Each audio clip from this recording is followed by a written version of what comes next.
Konnichiwa minasang. Balik lagi sama aku Alfianrul Iza dari kelas Nanatsu pada tanggal 24 bulan Oktober 2025. Saya akan menjelaskan beberapa bungkai di sini. Bungkai yang aku pelajari adalah yang pertama ada penyambung konteks. Penyambung konteks itu contohnya yang penerjemahannya dari belakang ya. Kalau misalnya ada koma atau titik itu kan pasti kan dari yang pertama komanya dulu atau dari titik belakang dulu kan, terus disambung-sambungin set gitu. Nah syaratnya itu adalah futsu ada ru ta o no nai tai i dan na. Nah contohnya adalah Yamada Sangga Tsukutta keki ga amai desu. Kue yang telah dibuat oleh saudara Yamada manis. Jadi kan ga-nya di sini kan bukan simbol yang harus diterjemahkan terlebih dahulu ya. Tapi yang ini tuh artinya tuh adalah oleh. Jadi terjemahinnya itu dari sini dulu. Tsukutake kiga amai desu. Kalau yang ini kan yang enggak pertama ini kan bukan yang harus diterjemahkan terlebih dahulu karena dia artinya oleh. Terus di sini juga ini juga bisa memakai kata sifat. Ini bisa memakai kata sifat. Nah, terus di sini ada kata kerja futsuke. Terus ka, memakai ka adalah ketidakpastian. Kayak misalnya menanyakan sesuatu gitu. Terus ada bisa memakai kata sifat i, kata sifat na, kata benda, lalu tambahin ka rumusnya.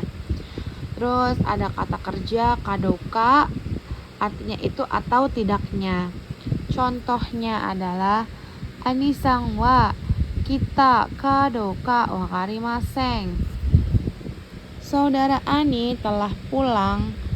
Saudara Ani telah pulang atau tidaknya tidak tahu. Nah, coba kalau kita memakai gimongshi ya. Kalau memakai gimongshi itu coba seperti ini. Anisang wa itsu kita ka wakarimasen.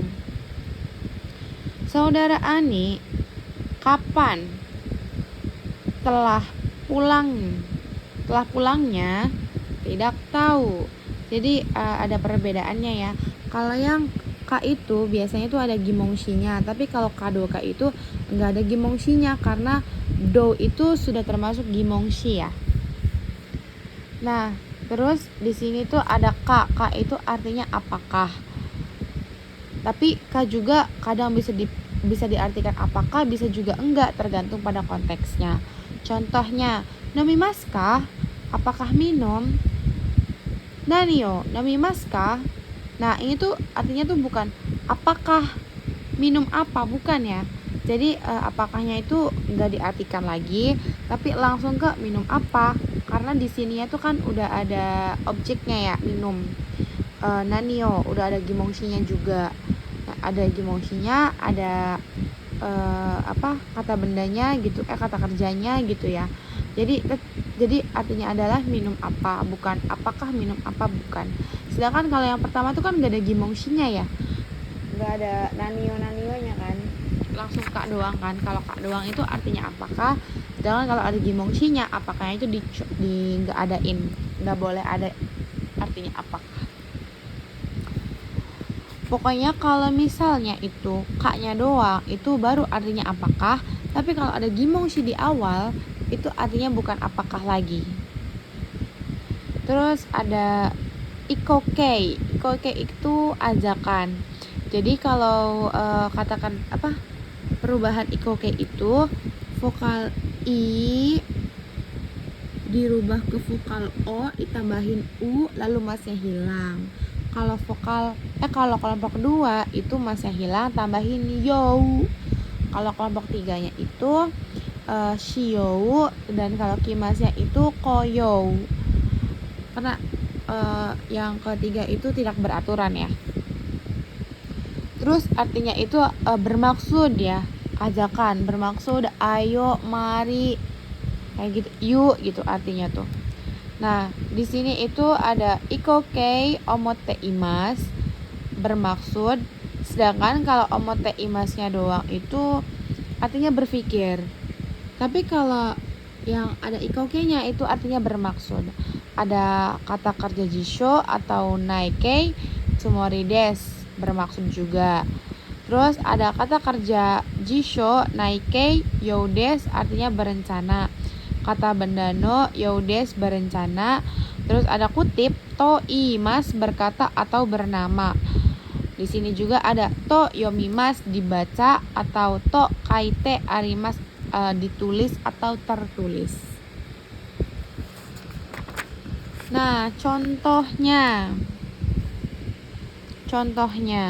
doitsu wa kirei dato omoimasu. Jadi kan kalau ini kan simbol ya. Yang kemarin sudah dibahas ada beberapa. Yang selain 4 itu ada juga yang bungkei yang harus diterjemahkan di awal. Ini nih termasuk, omoimasu itu termasuk. Jadi walaupun di sini nggak ada sayanya, itu tetap artinya saya berpikir. Karena yang memikirkan kan nggak ada subjek lainnya. Jadi sudah pasti saya, karena saya yang ngomong. Kecuali kalau di depannya itu ada subjeknya, baru kalau ada subjeknya ya subjeknya tersebut yang bicara. Kalau di sini nggak ada subjeknya berarti saya yang bicara.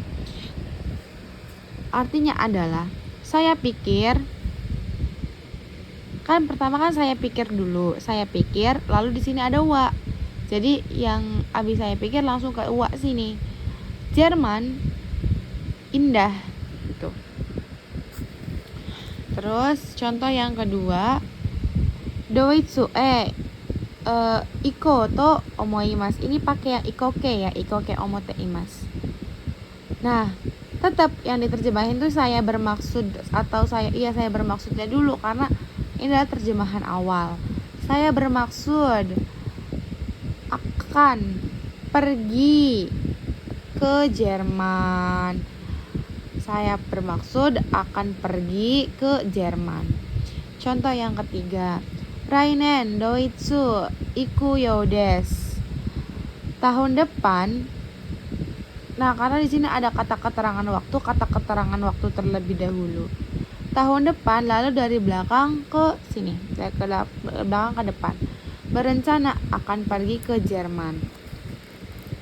Terus contoh selanjutnya, watashi no namae wa Alfia to iimasu. Saya bernama Alfia. Chichi wa hayaku nero to iimashita. Jadi kalau ini kan perintah ya, merei. Tapi perintah yang kasar banget kasarnya. Kayak dari atas ke bawahan, dari orang tua ke anaknya gitu. Tapi kalau yang dari bawah ke atas itu nggak boleh ya.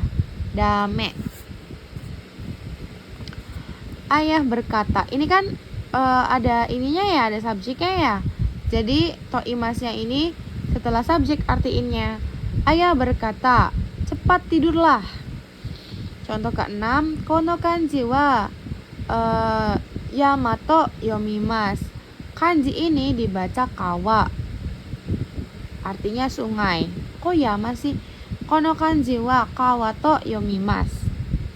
Kanji ini dibaca kawa. Sumimasen minasang.